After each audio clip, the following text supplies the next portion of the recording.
My name is Ken Bachman. I'm one of the co-directors of publications and promotions for this year's conference. Our next speaker, Mr. Sasha Lezhnev, is the policy consultant at Enough Project, where he focuses on peace and conflict minerals in the Democratic Republic of the Congo. He is also executive director and co-founder of the Grassroots Reconciliation Group, an organization that helps former child soldiers in Uganda. Previously, Mr. Lezhnev worked as policy advisor at Global Witness on U.S. conflict resources and energy policy. He also worked in Uganda as senior program officer with the Northern Ugandan Peace Initiative. Mr. Lezhnev has also worked with the International Crisis Group's Africa program and the U.S. Institute of Peace. Mr. Lezhnev is the author of the book Crafting Peace: Strategies to Deal with Warlords in Collapsing States. He holds a master's in international relations from Cambridge University and a Bachelor of Science in Foreign Service from Georgetown University. Today, Mr. Lezhnev will discuss grassroots peacebuilding and the vital need of locals to reintegrate former combatants within their post-war communities. Please join me in welcoming Mr. Sasha Lezhnev.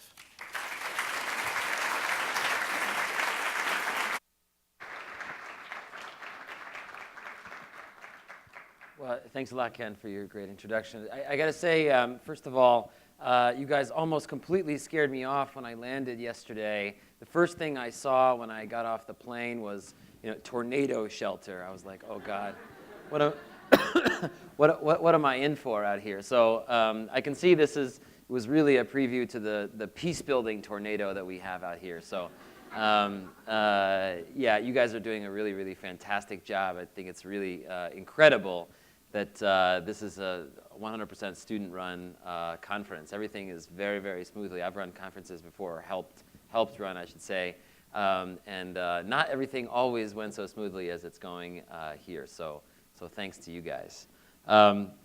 Listen, so some of the other speakers you heard earlier deal with sort of the wider field of peace building and all sorts of, I'm going to walk around a little bit, all sorts of different conflicts and contexts. So I am very particularly focused on a couple of sort of grassroots areas, and so wanted to share some of my experiences from those places and try to, maybe we can together build some lessons. So I focus on the Lord's Resistance Army conflict and Eastern Congo. And so I basically do two things. I'm mostly going to talk about one of them today, which is sort of the grassroots peace-building work that we do on the ground with essentially CONEY's victims. So I want to start out by kind of asking you a question. Maybe somebody can raise their hand, and if you can remember what life was like for you at 11. Can somebody try to hark back to that golden age of being 11? Like, you remember like one thing when you were 11? I don't know if you were in middle school. Okay, yeah, go ahead.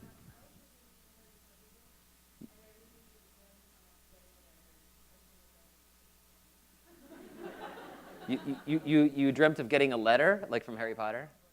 Oh, right.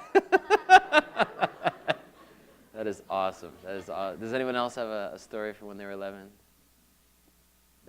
Okay, this is great. I remember a situation where I had a teacher that was very interested in remembering the dates of all the people who discovered different places in America. And I still remember those dates. Wow. You want to share one of the dates of that? In 1519, Magellan sailed around. Oh, that's amazing. Okay, I did not remember that, so thank you. All right, so I want to tell you a story about Stella, the person on the board, who is one of the people that we work with in our projects in northern Uganda.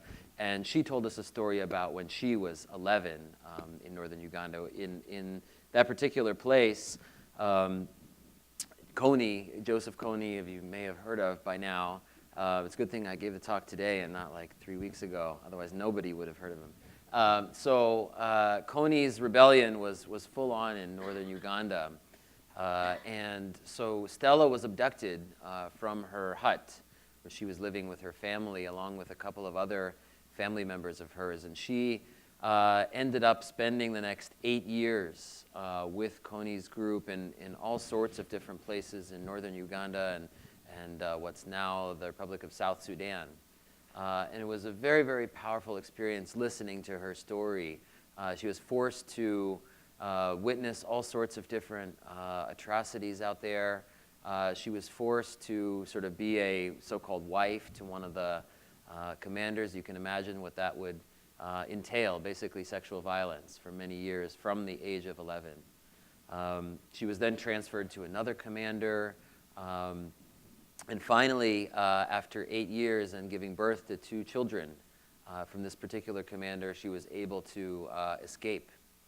And the saddest part of the story for me was that she came all the way back home and she was not accepted by her community. Even though she had been forcibly abducted at gunpoint by rebels who were obviously not supporting her community. And she faced this really bad stigma when she came back. Her family didn't want to accept the children because they were, somehow blood relatives of a rebel leader. And so she had many, many issues trying to reintegrate. So I'm going to show a short video about the issue of child soldiering and from another girl's perspective. A lot of people don't think about girls when they think of child soldiers, but in fact, a very large percentage, someone estimated 40% at the United Nations of people who were abducted by rebel groups are in fact children, in fact girls. And so I just wanted to give you a bit of a perspective, and then we can talk about some of the broader issues. So.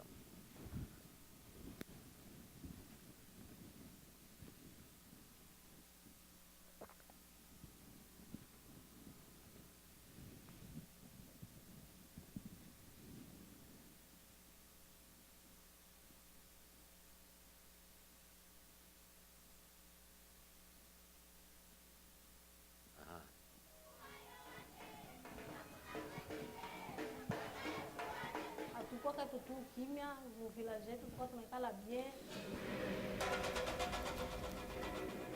Beba kiaka nani kuyatake kwa wengine watu walitoka nje. Senye walikiaka, walikiaka kweli wakiaka na moto mingi, jua kwa na vile vifaa vya kupigana, walilunguzia watu manyumba. Waliuanaka, walikuwa na mamasase. Baisani walikiaka atake village yetu, tulikimbiaka pamoja na wazazi yangu. Nilikuwa kana karibia sasa kueneza sasa miaka 13.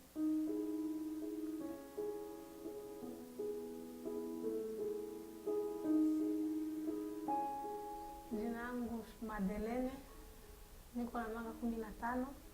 Natokea kusini ya Republika Democratic du Congo.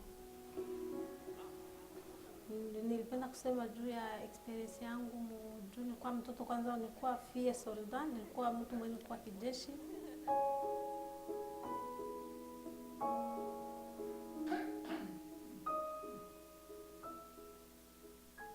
Unaona tulikuwa muinchi yenye mlikuwa mvita, wakati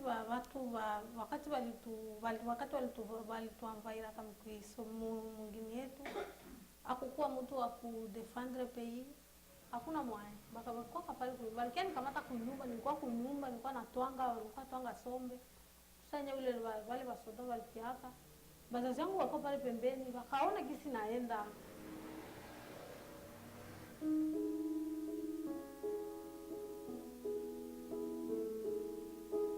Zote mbili zilikuwa kazi zangu juu kulikuwa group, kulikuwa saa moja nitaenda kupigana. Na kama leo ni turu yangu ya kubakia kunyumba, ya kubakia pale niko napiga, ndabakia pale niko napiga.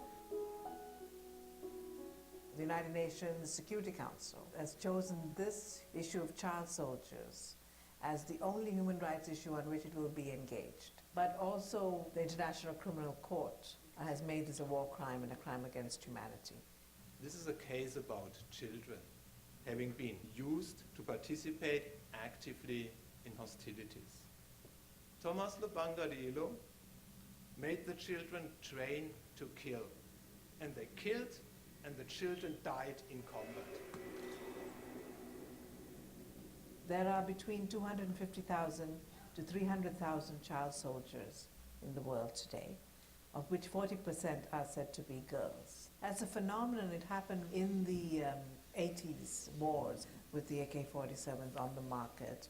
In fact, it is said that a child takes 45 minutes to master an AK-47.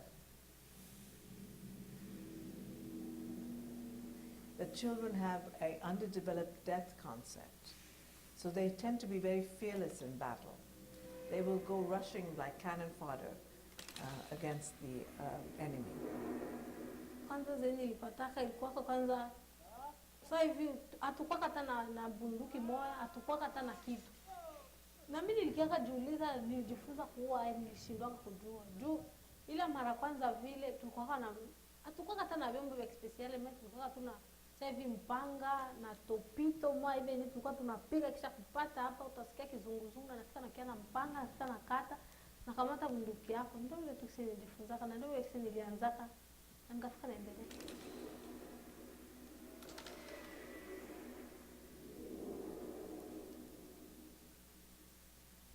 Nilikuwa kama siaua mtu bila kwanza kuanza bunduki, nilitetemeka maana nilikuwa kama vile mwana tetemeka bila kuanza ile bunduki. Sasa nyo unaua utahesabia, unaona tu naua ile unafurahi kidogo mdogo.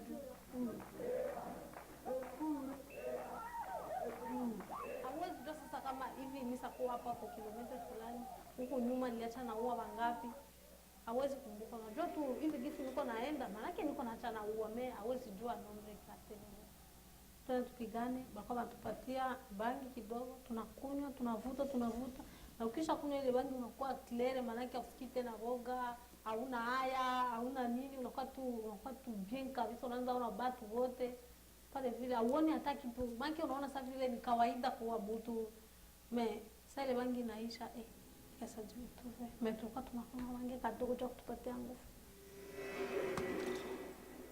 The plight of the girl child, of course, is different than the boy. When I was discussing with some armed groups to give me the children and asking them, do you have girls? They said, yes, we have few girls, but they are cooking for us, they are helping us in our homes, but we know that girls are used as sex slaves. Vile mavile vilikuwa kabisa, ile moya ni kweli, vile mavile vilikuwaka, tuliona vya mingi, na sipendi naisha tu participate kusema. Upende usipopenda watakia hata 4 5, hauna nguvu ya kukatala juu wanaume 5 wakisha kukuia vraiment hauna tamaa ya kukatala.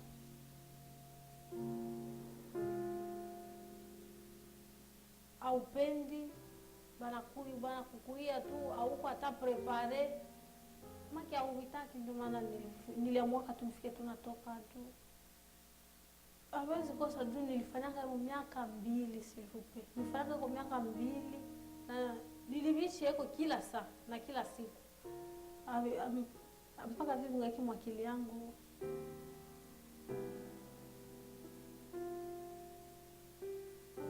When Madeleine came back home, first thing we negotiated with her family. They were really happy, but they were scared. This is the stigma that they have on them. Communities and families, they say, oh, they're going to kill us because they have been used to kill. So it's very difficult to remove this stigma. And of course, for girls, it's even more difficult because the girls are carrying sometimes children. They are considered children of their enemies. So how would they accept it to be part of their family again? And also they say, how will we afford to take her back to school, etc. We are really very poor right now. We don't have nothing now. And that's not a problem, but the first problem is that she needs affection of the parent. They say, yes, let's try, let her come, we'll try to see if we'll be able to live with her. So happy. And we arrange this.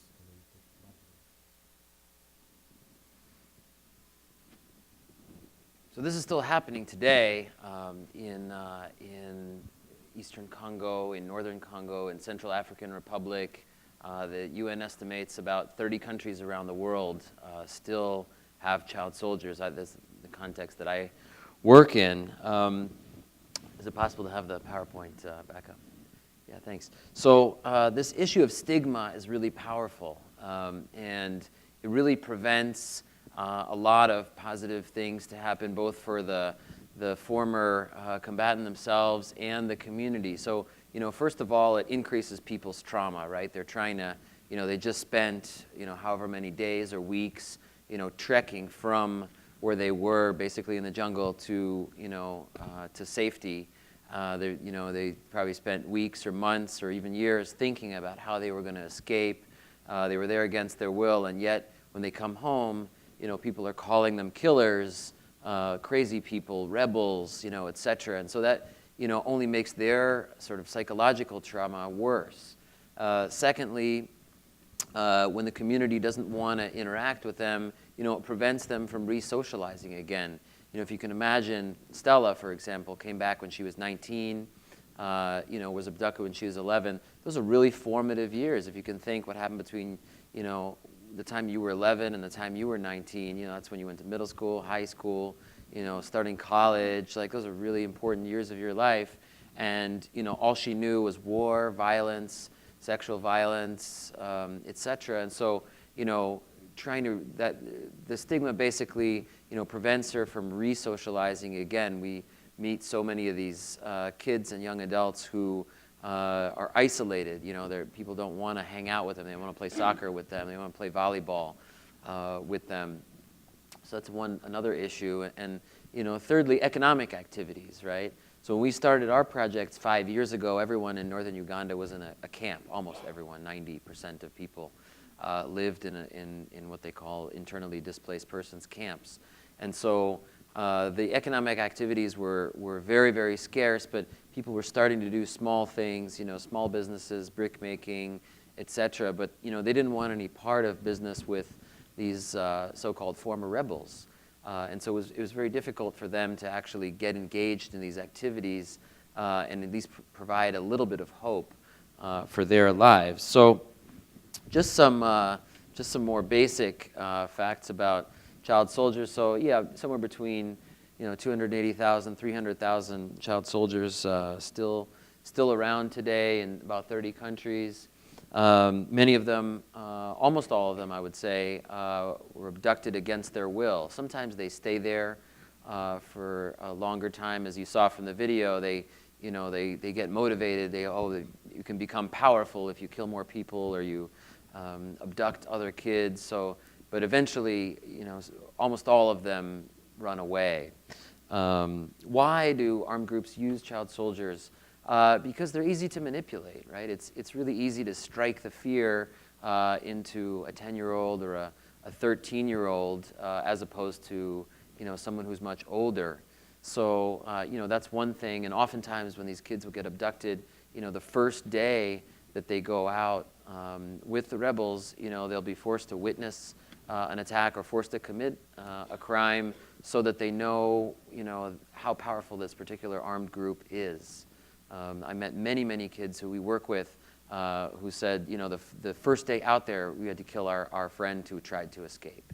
And so that sends a very powerful message. Secondly, some of these groups out there who use child soldiers try to use ideology, and so it's easy to indoctrinate a 12-year-old as opposed to somebody who already has their ideas all fully formed. So even though it seems very inhumane and crazy, it's actually very logical from a sort of cold, calculated perspective of a warlord. So I just want to talk about, instead of all the problems, right? I'll try to talk about some of the solutions also.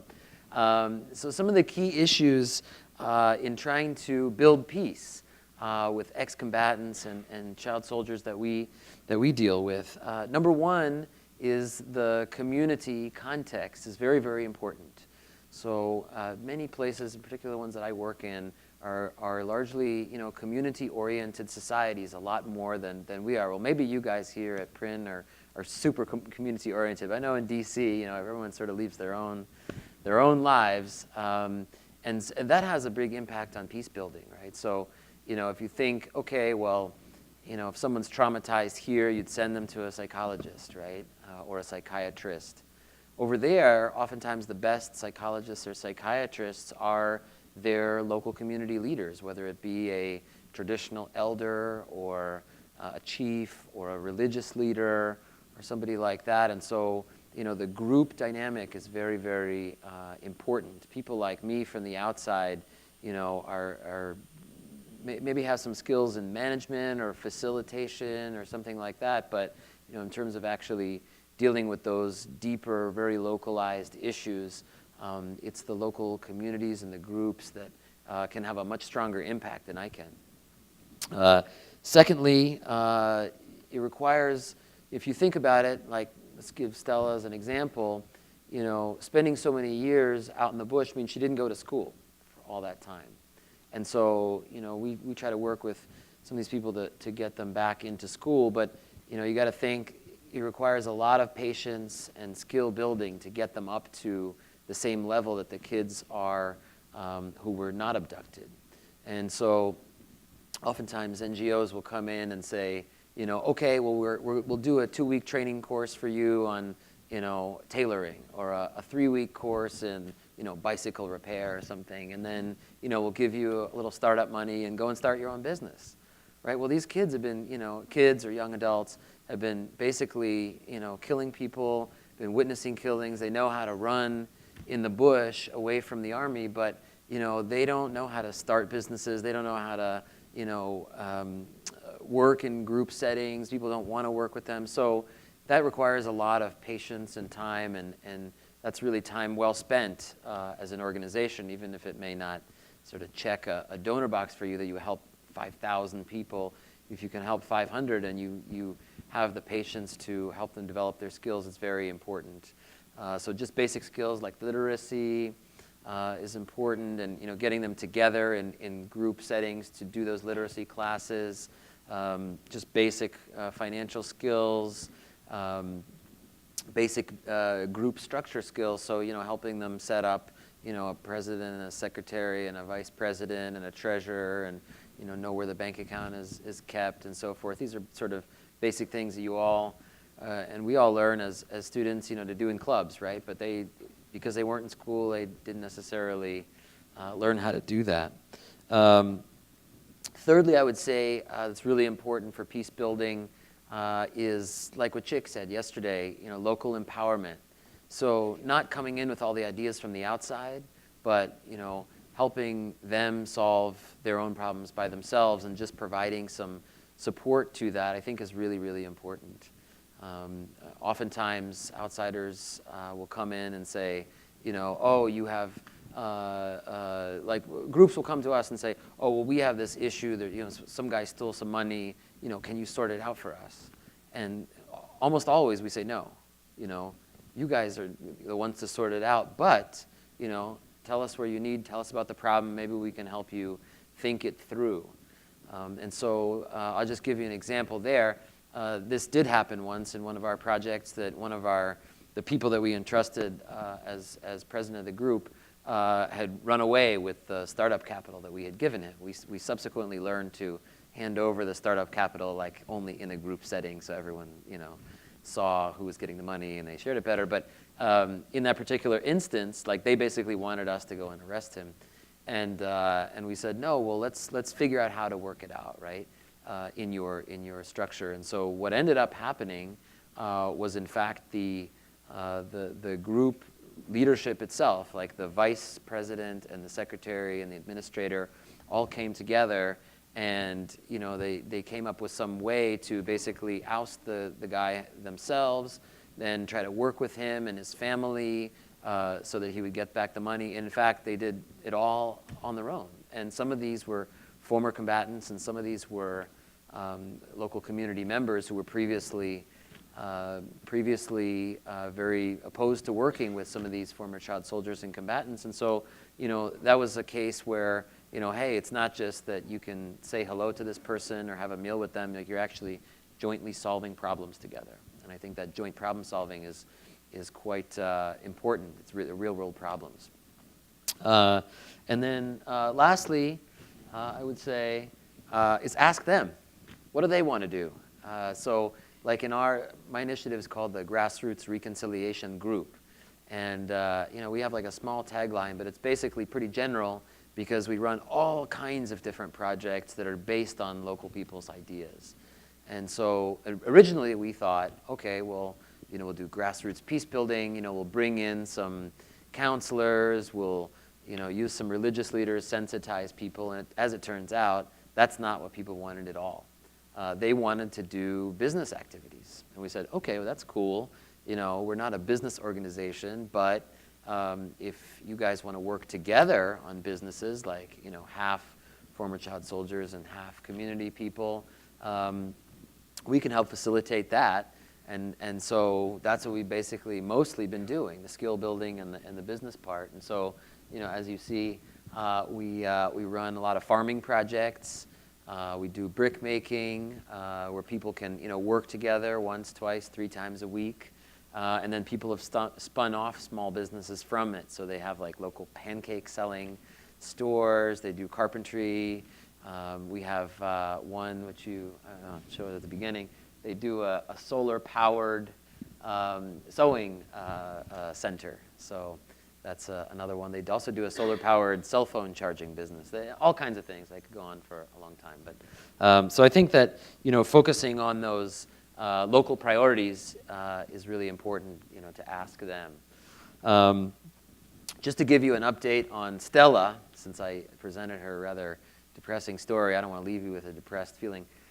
So Stella has really turned her life around. It's really impressive. We've been working with her for about 4 years, and she was originally part of our first brick making exercise, which is sort of revolutionary because normally in northern Uganda, brick making is a traditionally a male activity, and so she didn't think she could do it, but eventually she did and earned some money from it, and then we worked with her on a farming project.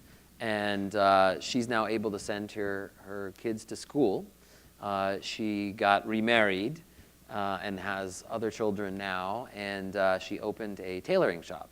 So there she is with her friends in this tailoring shop. You can see the whole shop.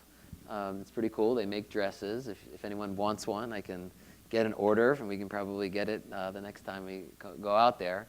Some of our board members had some dresses made by Stella. So. Yeah, those are some of the few things I would share about grassroots peace building, and I don't want to leave you with just a sort of a marketing gimmick for my own organization. I think that there are a number of things that you can do on this front as well, and I work a lot on policy in Washington relating to this issue, and also the war in Eastern Congo that you saw Madeline in the beginning. And frankly speaking, the way how things change in Washington is that the politicians, if they hear a lot from people out here and in their districts, then all of a sudden they start changing their positions. I've seen it many, many times. I was just discussing this over lunch. There was a senator from Oklahoma who was opposed to a bill on the Lord's Resistance Army, and he was the last holdup in the bill. They couldn't pass the bill without him. And so he put like a specific hold on the bill. And so a bunch of students basically demonstrated outside of his home office in Oklahoma. And, like 3 or 4 days passed and nothing happened.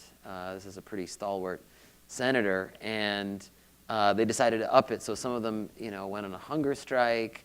They some of you guys were part of this online. It was called the Stop Coburn campaign. Or no, sorry, Coburn Say Yes. It was positive, not negative. And sure enough, after a couple of weeks, the guy turned around. They signed the bill, and President Obama signed it into law.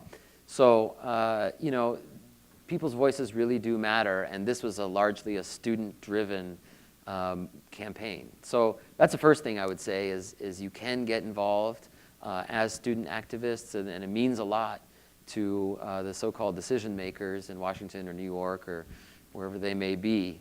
On Eastern Congo specifically, I'm involved in something called Raise Hope for Congo, and we have actions that come out, whenever they're needed. They're not every day, but when we really need people's help, we get people involved. So if you can write down raisehopeforcongo.org, go to the website, you can sign up. Maybe some of you have already signed. I'm not going to sneeze. And that's one avenue. If anyone's seen Kony 2012, feels like they want to do more and helping people like Stella, there is going to be what they call a grassroots action on helping end Kony's Lord's Resistance Army War, and you can sign up for that at theresolve.org. Basically, it's getting people, when the congressmen go back home to their districts, to meet with the member of Congress and say, this is really important. And frankly speaking, even if you don't get the policy message 100 or 1,000% right, or 5 different people at the meeting say 5 different things about what they think, you should actually do about Kony or the LRA, it doesn't matter. What matters is that someone in their home district thought that this was important. And that is what is such a big, big issue in Washington. If they often say, if nobody's calling our office, it doesn't matter, and we're not going to put any money towards it. I would also say that, in your own jobs, as you go forward, after graduation, you don't have to be involved in active peace building on the ground somewhere.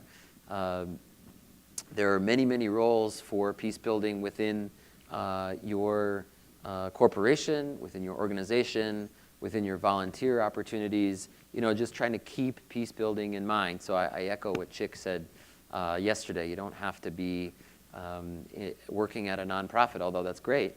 Unfortunately, there are not enough nonprofit jobs. It doesn't pay well enough to employ all of us. So I would say keep that in mind. And lastly, I know many of you have traveled or studied abroad as part of the really great Principia program on this.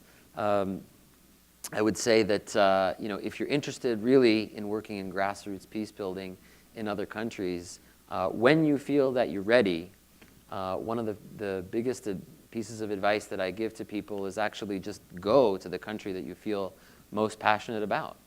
Hopefully you have some connections out there, or somebody knows somebody who works in that country. I think that is actually a very underutilized opportunity.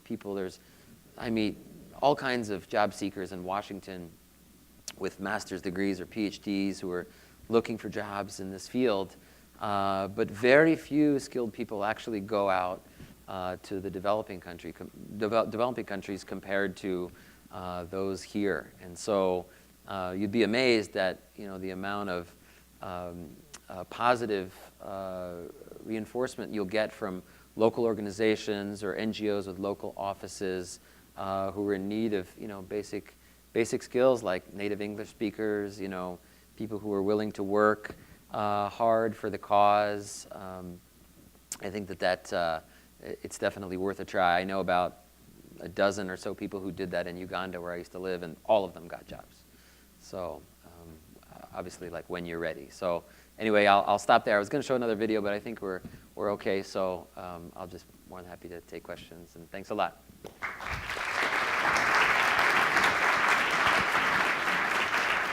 Thank you.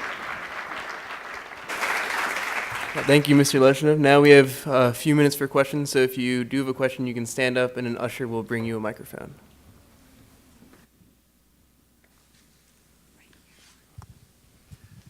It would seem, from what you're doing, it would be a logical fit for a lot of work being done in microloans and microbanks. Are you involved with them? Yeah, that's one of the things I did not mention. Okay. We do a lot of work around that. Great. It's perfect fit. Yeah, and try to partner with people. But absolutely, starting small businesses is not easy unless you have sort of a loan system. So absolutely. A lot more of that needed.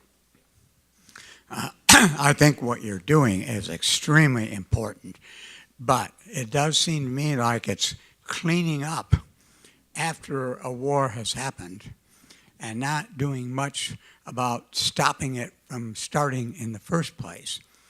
And one of the places where it seems like there's some effort to do something to keep it from happening again is the International Criminal Court and the idea of holding individuals accountable.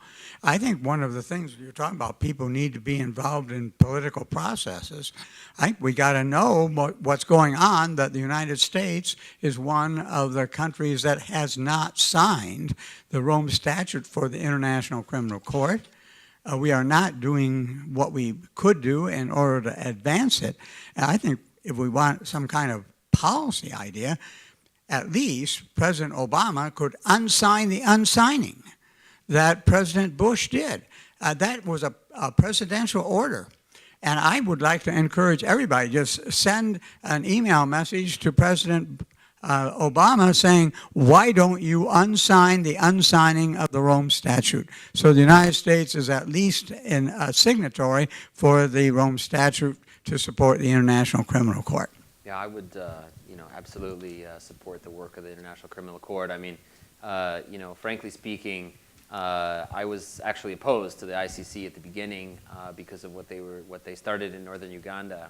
We, as local peace builders on the ground, thought that an ICC indictment on the LRA leadership would be detrimental to actually fostering dialogue with the LRA. And as it turns out, the ICC was actually very helpful in bringing peace to northern Uganda.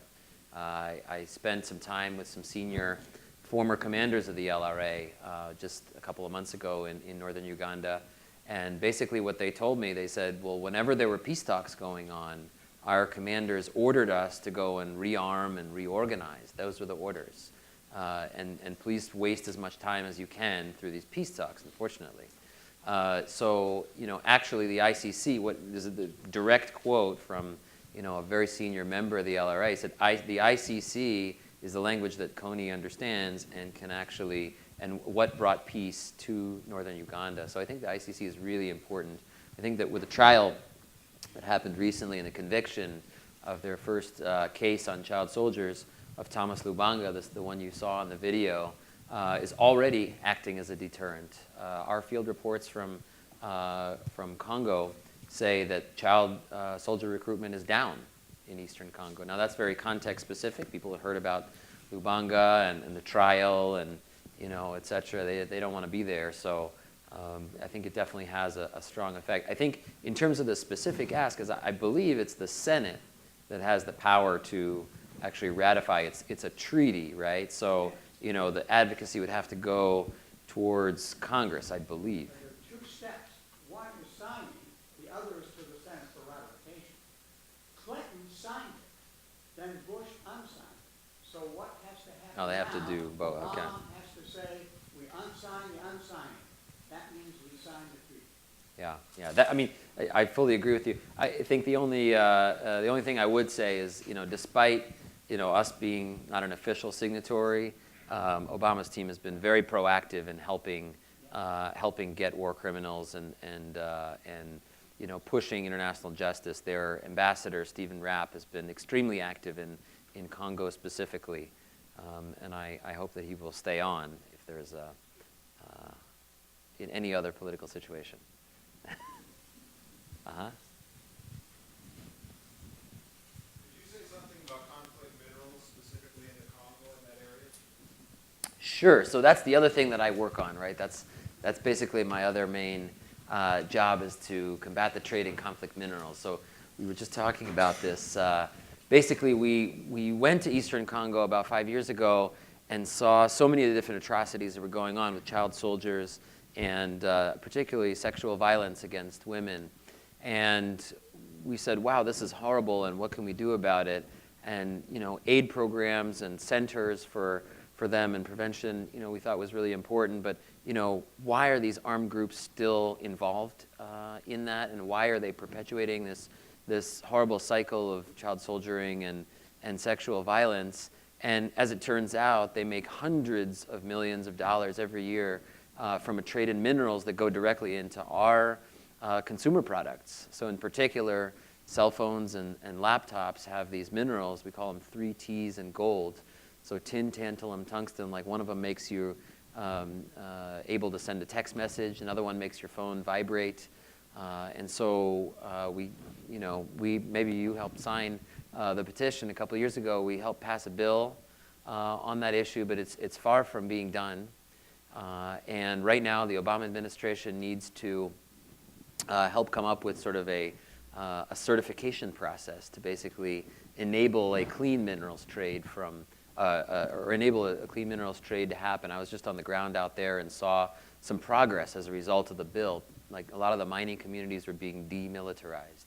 which is really impressive. I could have shown you another video with testimonies from people from the field that I interviewed who basically said they can now farm and go back to school because the military is out of their minds. But there's still a long way to go, and we'll be doing something on gold as well, because the 3 Ts is sort of one area there's a lot of progress on. Gold is one area where there's not much progress, and actually jewelry companies can have a big impact on that. So if you sign up at raisehopeforcongo.org, then you can find out more. We'll be launching something in just a couple weeks.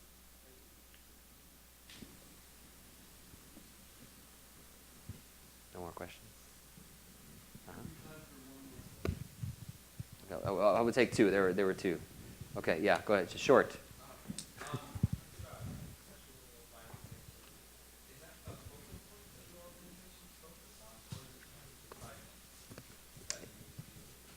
Right, so with grassroots group. Yeah, it is not a specific focus.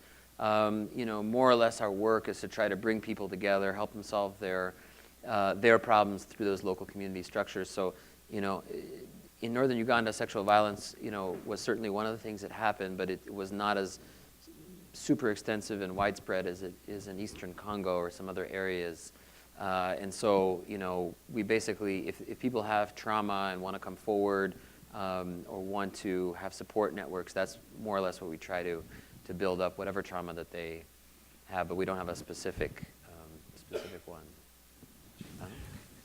I'm wondering if you could just tell us briefly how you specifically got into this work, especially focusing on child soldiers. And also I was just wondering, within the 280,000 in 30 countries, where specifically in the world is it the biggest problem these days? Right. So I got into it. This is part of the reason why I show videos. I was obviously already interested in Africa and the developing world in general. I originally wanted to do sort of development work and realized I wasn't an engineer or a farmer or a doctor. And so I was like, oh, well, maybe I should do something else. And I saw this video about Sierra Leone. So that was like the active conflict that was happening when I was in school.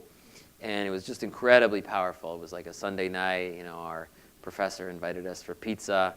And man, like none of us held that pizza down. It was really, really a very powerful video. Sometimes I show it. It's really. I subsequently got to know the director and so forth. But just showing this issue of child soldiers that and then being linked to diamonds, right?